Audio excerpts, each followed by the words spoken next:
Bismillahirrahmanirrahim. Assalamualaikum warahmatullahi wabarakatuh. Nama saya Indra Ardani.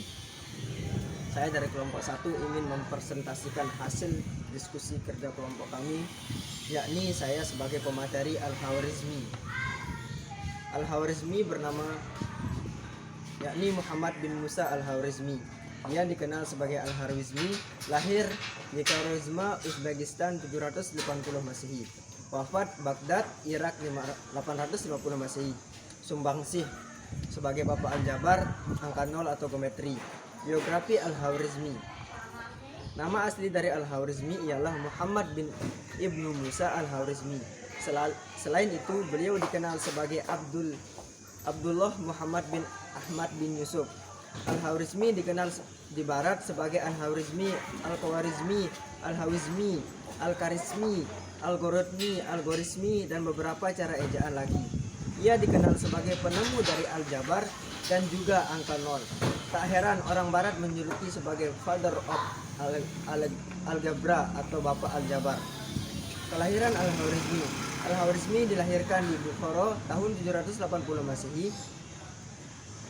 hingga 880 Masehi adalah zaman kegemilangan Al-Khwarizmi. Al-Khwarizmi telah wafat antara tahun 220 dan 230 Masehi. Ada yang mengatakan Al-Khwarizmi hidup sekitar awal pertengahan abad ke-9 Masehi. Sumber lain menegaskan beliau hidup di Khwarizm, Uzbekistan pada tahun 194 Hijriah atau 780 Masehi dan meninggal tahun 266 Hijriah atau 880 Masehi di Baghdad. Namun seperti yang dikutip dari Wikipedia bahwa menurut sejarawan Islam Al-Tabari, ia menjelaskan bahwa Al-Khwarizmi berasal dari kota bernama Kutrubul yang berada di dekat Baghdad, Irak. Al-Khwarizmi telah menciptakan pemakaian sekian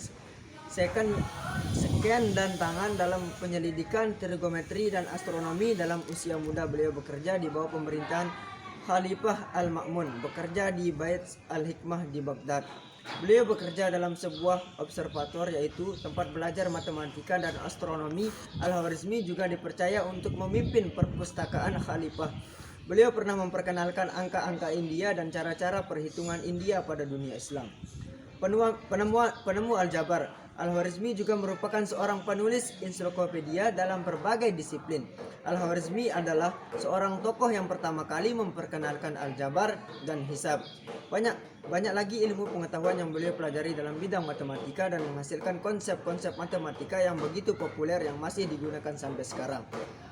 Banyak lagi konsep dalam matematika yang diperkenalkan Al-Khwarizmi. Bidang astronomi juga membuat Al-Khwarizmi terkenal. Astronomi dapat diartikan sebagai ilmu falak, pengetahuan tentang bintang-bintang yang melibatkan tentang kedudukan, pergerakan, dan pemikiran, serta tafsiran yang berkaitan dengan bintang.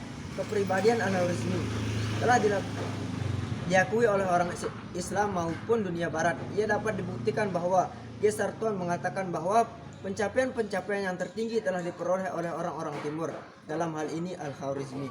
Tokoh lain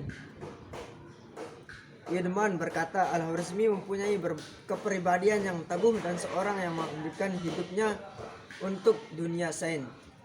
Mungkin demikian dari saya, kurang lebihnya mohon maaf. Bilang taufiq wal hidayah.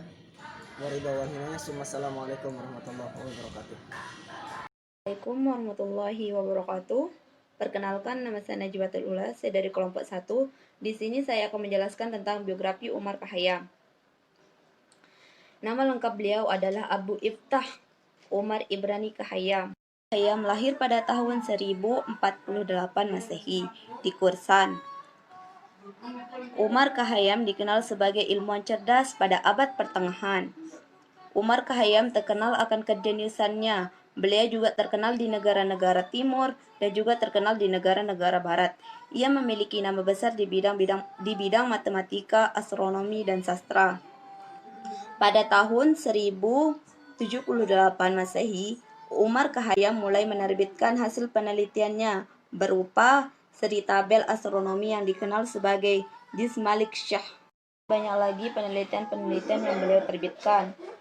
Baiklah, sekian dari saya. Wassalamualaikum warahmatullahi wabarakatuh. Mohon maaf bila ada kekurangan. Assalamualaikum warahmatullahi wabarakatuh.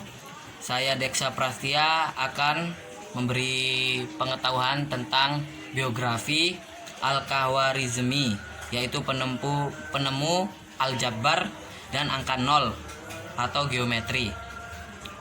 Nama asli dari Al-Khawarizmi ini ialah Muhammad ibnu Musa Al-Khawarizmi. Selain itu, beliau dikenal sebagai Abu Abdullah Muhammad bin Ahmad bin Yusuf.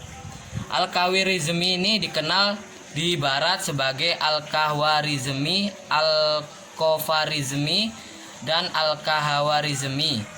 Kelahiran Al-Khawarizmi ini dilahirkan di Bukhara tahun 780 hingga 850 Masehi. Adalah zaman kegemilangan Al-Khawarizmi.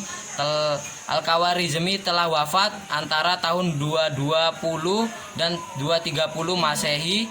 Ada yang mengatakan Al-Khawarizmi hidup sekitar awal pertengahan abad ke-9 Masehi. Sumber lain menegaskan beliau hidup di Khawarizmi, Uzbekistan pada tahun 1944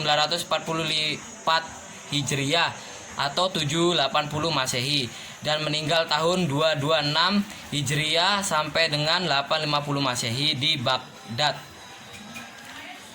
Tokoh Islam yang berpengetahuan luas ini dalam pendidikan telah dibuktikan bahwa Al-Khawarizmi adalah seorang tokoh Islam yang berpengetahuan luas. Pengetahuan dan keahlian bukan hanya dalam bidang syariat, tapi di dalam bidang filsafah, logika, aritmatika, geometri, musik, ilmu hitung, sejarah Islam, dan kimia. Al-Khawarizmi telah menciptakan pemakaian seken dan tangen dalam penyelidikan trigonometri dan astronomi. Dalam usia muda beliau bekerja di bawah perintah Khalifah Al-Ma'mun, bekerja di Bai Al-Hikmah di Baghdad. Beliau bekerja dalam sebuah observatory, yaitu tempat bekerja matematika dan astronomi. Al-Khawarizmi juga dipercaya untuk memimpin perpustakaan Khalifah. Beliau pernah memperkenalkan angka-angka India dan cara penghitungan India pada dunia Islam. Penemuan aljabar, Al-Khawarizmi juga merupakan seorang penulis ensiklopedia dalam berbagai disiplin. Al-Khawarizmi adalah seorang tokoh yang pertama kali memperkenalkan aljabar dan hisab. Banyak lagi ilmu pengetahuan yang beliau pelajari dalam bidang matematika dan menghasilkan konsep-konsep matematika yang begitu populer yang masih digunakan sampai sekarang. Banyak lagi konsep dalam matematika yang telah diperkenalkan Al-Khawarizmi. Bidang astronomi juga membuat Al-Khawarizmi terkenal. Astronomi dapat diartikan sebagai ilmu falak, pengetahuan tentang bintang-bintang yang melibatkan kajian tentang kedudukan, pergerakan, dan pemikiran serta tafsiran yang berkaitan dengan bintang. Kepribadian Al-Khawarizmi telah diakui oleh orang Islam maupun dunia barat. Ini dapat membuktikan bahwa Gesarton mengatakan bahwa pencapaian yang tertinggi telah diperoleh oleh orang-orang timur. Dalam hal ini Al-Khawarizmi, tokoh lain Fiedan berkata, Al-Khawarizmi mempunyai kepribadian yang tangguh dan seorang yang mengabdikan hidupnya untuk dunia sains. Terima kasih, kurang lebihnya mohon maaf. Assalamualaikum warahmatullahi wabarakatuh. Ini dapat diartikan sebagai ilmu falak, pengetahuan tentang bintang-bintang yang melibatkan kajian tentang kedudukan, pergerakan, dan pemikiran serta tafsiran yang berkaitan dengan bintang. Kepribadian Al-Khawarizmi telah diakui oleh orang Islam maupun dunia barat. Ini dapat membuktikan bahwa Gesarton mengatakan bahwa pencapaian yang tertinggi telah diperoleh oleh orang-orang timur. Dalam hal ini Al-Khawarizmi, tokoh lain Fiedan berkata, Al-Khawarizmi mempunyai kepribadian yang tangguh dan seorang yang mengabdikan hidupnya untuk dunia sains. Terima kasih, kurang lebihnya mohon maaf. Assalamualaikum warahmatullahi wabarakatuh. Assalamualaikum warahmatullahi wabarakatuh. Saya Siti Zahra dari kelompok 1 Manajemen Dakwah kelas A ingin mempresentasikan tentang biografi Ibnu Al-Haytham. Ali Muhammad Al-Hasan bin Al-Haytham adalah nama asli dari Ibnu Al-Haytham. Beliau lahir di Basrah pada tahun 965 dan beliau meninggal pada umur 74 tahun di Kahirah, dan di barat beliau dikenal dengan nama Al-Hazan. Beliau adalah seorang ilmuwan Islam yang ahli dalam bidang sains, falak, matematika, geografi, dan pengobatan dan filsafat. Beliau banyak pula melakukan penelitian tentang cahaya dan membantu para ilmuwan yaitu seperti Bacon, Kepler, dan menciptakan mikroskop atau teleskop. Di sini saya akan menjelaskan sedikit tentang karya dan penelitian Ibnu Al-Haytham dalam ilmu sains dan filsafat. Di dalam ilmu sains, Ibnu Al-Haytham berpendapat atau menjelaskan tentang sinar fajar yang dimana cahaya fajar bermula apabila matahari berada di garis 19 derajat di ufuk timur, warna merah pada senja pula akan hilang apabila matahari berada di garis 19 derajat ufuk barat. Dalam kajiannya, dia juga telah berhasil menghasilkan kedudukan cahaya seperti bias cahaya dan pembalikan cahaya. Ibnu Al-Haytham juga ikut serta dalam uji coba tentang kaca yang dibakar, dan di sana beliau menemukan teori yang dimana dinamakan lensa pembesar. Karya beliau bukan hanya itu, tapi yang lebih menakjubkannya lagi, beliau adalah penemu prinsip isi udara dan tarik gravitasi dan teori jiwa manusia.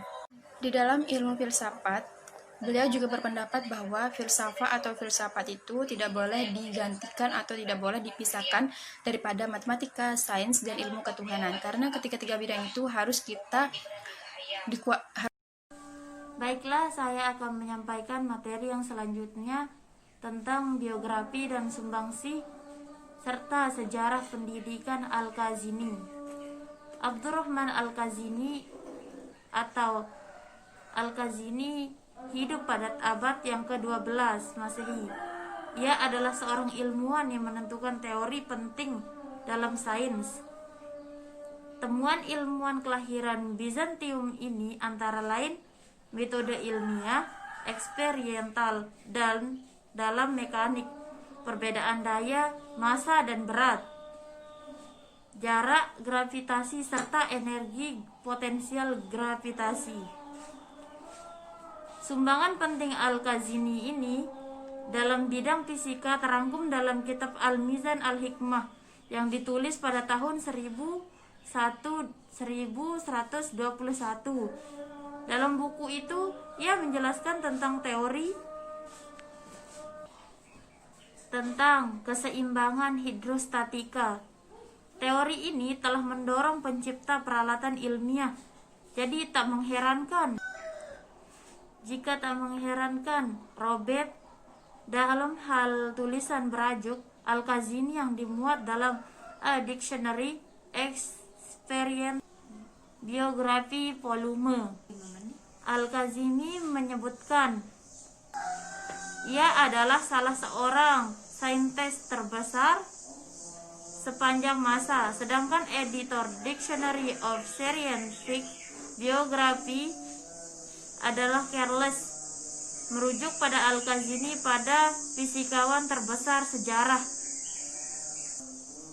Dalam bukunya, Al-Kazini menerangkan prinsip keseimbangan hidrostatika dengan tingkat ketelitian objek sampai ukuran mikrofon 106 gram.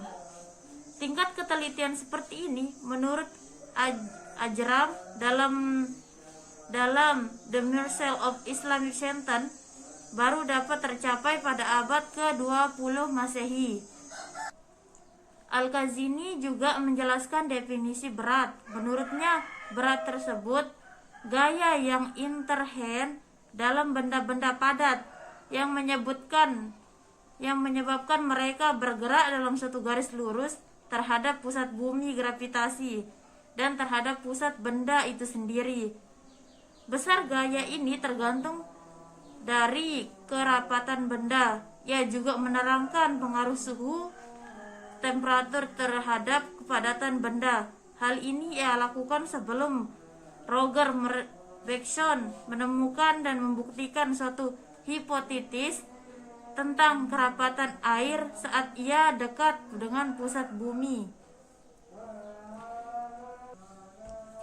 Sebagaimana para ilmuwan muslim lainnya yang hidup di era keemasan Islam, Al-Kazini merupakan ilmuwan multidisiplin. Selain pakar fisika, ia juga ahli dalam bidang biologi, kimia, matematika, astronomi, dan filsafat. Yang kedua, yaitu sejarah pendidikan. Ilmuwan ini bernama lengkap Abdurrahman Al-Kazini ini. Siapa yang menyangka bila ilmuwan ini adalah seorang budak? Ya, saat Kesultanan Turki berhasil menduduki Konstantinopel, Al-Kazini ini adalah seorang budak. Dinasti Seljuk Turki berhasilnya sebagai seorang ilmuwan tidak terlepas dari kebaikan tuannya. Tuannya memberikan dia pendidikan yang baik. Bahkan Al-Kazimi dikirimkan untuk belajar pada seorang ilmuwan dan penyair agung dari Persia bernama Umar Khayyam.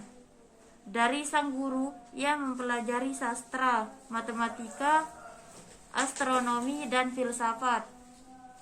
Sekian dan terima kasih. Assalamualaikum warahmatullahi wabarakatuh. Terima kasih banyak-banyak dan kami mohon maaf apabila banyak kesalahan yang kami lakukan itu datangnya dari kami, dan kami mohon maaf sebesar-besarnya, dan apabila ada kelebihannya itu datang dari Allah Subhanahu wa taala. Terima kasih.